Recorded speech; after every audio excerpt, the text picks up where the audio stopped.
What is that one thought that comes to your mind when somebody talks about war? Victims, soldiers, explosives, Hrithik Roshan, what is it? For me, my definition of war is quite simple. It is nothing but an indication of a man's weakness and failure as a human being. Good afternoon, ladies and gentlemen. My name is Pratika Chhetri, and it's a really great pleasure talking in front of you all about something that has been weighing on my mind and heart a lot since few days. The topic that I'm going to talk about today is about war. And it's not about which country won, which country lost, but rather it's about who is the major victim of the war. It's simple, the people. Because war isn't all about battles, flag captivations, but about millions of people's lives who are lost. Millions of families that have been destroyed because of this hell called war. To start off with myself, I would love to ask you all to close your eyes for a moment and imagine yourself living in such a place where every day feels as if you are living in a hell. One wrong step and boom, you are dead. Unfortunately, this is the reality for many people around this world who are living in war-affected areas. And we all collectively agree that the leaders are the ones who send out soldiers, people to fight for their country, right?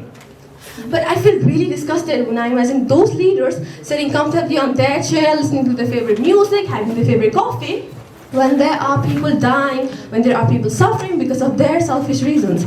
And even more of a disgusting fact is a simple decision made in a boardroom can affect and can equal to the cries of children living across this world. The cruelest way to die is to die without actually knowing what you're dying for, and that is exactly how the people around those areas end their life. Now, what about the survivors of the war, you might ask? Because the victims may die, but what about the survivors? Are they going to live a happy ever after life?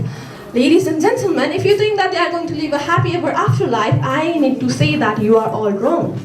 Because this is not a movie where the characters go through sadness, pain at the start of the movie, and at the very end, they have their own happy ending. This is sadly not a movie, and even if it was a movie, it would supposedly be a movie where the happy ending keeps getting postponed. Now, why am I telling you all this? Because at the end of the day, leaders are the ones who make the decisions, right? What use is there for us to know about the significance of this issue here? The answer is quite simple. Ignoring the problem does not make it go away. And we are the future of this country.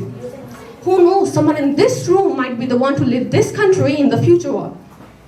And so let us all walk towards a world where leaders not only step up for making decisions, but also in helping people they are supposed to serve. Because at the end of the day, it is not the politics, it is not the soldiers that we are trying to save, but rather it's a humanity. So let us all be the very first generation who speaks up, not for a country, not for religion, not for ethnicity, but rather for the sake of humanity. And lastly, I would love to thank Expert for organizing such a beautiful program. I must say goodbye to my speech. Thank you so much for your attention. Thank you.